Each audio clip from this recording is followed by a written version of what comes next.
ഇത് നിങ്ങൾ അറിയണം. ചെറിയ രീതിയിലെങ്കിലും ഒരു പക്ഷെ നിങ്ങൾ മോട്ടിവേറ്റ് ആവും. എനിക്ക് അത്രത്തോളം മോട്ടിവേഷൻ ആയിട്ടുള്ള ഒരു കാര്യമാണ് ഞാൻ നിങ്ങളോട് പറയാൻ പോകുന്നത്.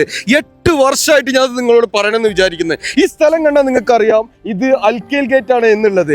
ഈ അൽക്കൈൽ ഗേറ്റിന്റെ മുന്നിൽ നിന്നിട്ട് നമ്മൾ പറയാണ്, ഏതൊരു അൽക്കൂസുകാരനും ഉണ്ടല്ലോ ഈ അൽക്കൈൽ ഗേറ്റ് എന്ന് പറഞ്ഞാൽ എത്രത്തോളം ഇമ്പോർട്ടൻ്റ് ആണെന്ന് അറിയാൻ പറ്റും.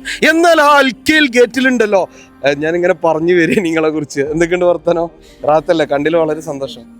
ഇത് നമ്മളെ സ്വന്തം ബഷീർഖനെ കുറിച്ച് പറയാൻ വാക്കുകളില്ല.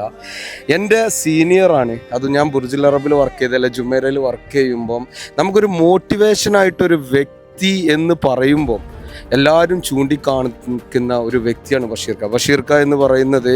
കുറേ പ്രതിസന്ധികളിൽ നിന്നും മുന്നോട്ട് വന്ന് അത് തരണം ചെയ്ത് അതൊക്കെ നമുക്കൊരു ടെക്സ്റ്റ് ബുക്കാക്കിയിട്ട് മാറ്റിയിട്ട് നമ്മളൊക്കെ എങ്ങനെ ജീവിതത്തിൽ മുന്നോട്ട് വരണമെന്ന് കാണിച്ചു തന്ന ഒരു വ്യക്തിത്വം. ഇദ്ദേഹത്തിൻ്റെ കുറേ പാഠങ്ങൾ ഉൾക്കൊണ്ടുകൊണ്ടാണ് ഞാൻ പോലും ബിസിനസ്സിലേക്ക് വന്നത്. ആദ്യമായിട്ട് ഇദ്ദേഹത്തിൻ്റെ ഒരു കസിന് നേരിട്ട് സംസാരിക്കാനുള്ള പവർ അന്നില്ല. കാരണം എന്ന് വെച്ചാൽ അപ്പോഴേ മൂപ്പര് മേലെയാണ് നിൽക്കുന്നത്. അപ്പോൾ എന്താ അവരെന്നോട് പറയുന്നൊരു കാര്യമുണ്ട്, ബഷീർക്ക് ഇങ്ങനായിരുന്നു.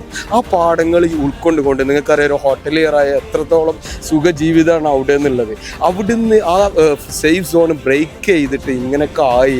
ഇപ്പൊ ഏകദേശം ബഷീർക്ക് എത്ര പേരാണ് നിങ്ങളെ കൂടെ വർക്ക് ചെയ്യുന്നത്? 900 ആളുകൾ വർക്ക് ചെയ്യുന്ന. എത്ര സൂപ്പർ മാർക്കറ്റ് ഇപ്പൊ ഉണ്ട്? 32. മാഷാഅല്ലാ. റെസ്റ്റോറൻറ്റ്സ് ഇതൊക്കെ ആയിട്ട് ഏതൊക്കെയാണ് അത്? വൈഡ് റേഞ്ച് ഉണ്ട്, പിന്നെ ബ്ലൂ മാർട്ട് ഫസ്റ്റ്, പിന്നെ വൈഡ് റേഞ്ച്, പിന്നെ ഒരു പുതിയ ബ്രാൻഡ് ഉണ്ട് വെജിറ്റേറിയൻ ചെന്നൈ കറി എന്ന് പറഞ്ഞിട്ട്, പിന്നെ അതുകൂടാണ്ട് ഒരു ടേസ്റ്റി ഫ്രഷ് എന്ന് പറഞ്ഞിട്ടുണ്ട്. ബഷീർക്ക, ഇതൊരു റിക്വസ്റ്റ് ആണ്, നമ്മളെ അൽക്കൂസിലെ അസറൻ സിംഗിൾ ഇനാഗുറേറ്റ് ചെയ്യണം. അത് സന്തോഷമേ ഉള്ളൂ. വളരെ താങ്ക് യു. നമ്മൾ ഇൻവിറ്റേഷൻ നമ്മളെ പരിഗണിക്കുന്നതിലും അയൽ ഫീൽഡിൽ നിന്ന് വന്നാണല്ലോ, നമ്മൾ സെയിം ഗ്രൂപ്പിൽ നിന്ന് വന്നു, നിങ്ങളും ബിസിനസ്സിൽ ഇറങ്ങി എന്നറിയുന്നത് വലിയ സന്തോഷം. എല്ലാവിധ ആശംസകളും. അല്ലാ ദുആയും.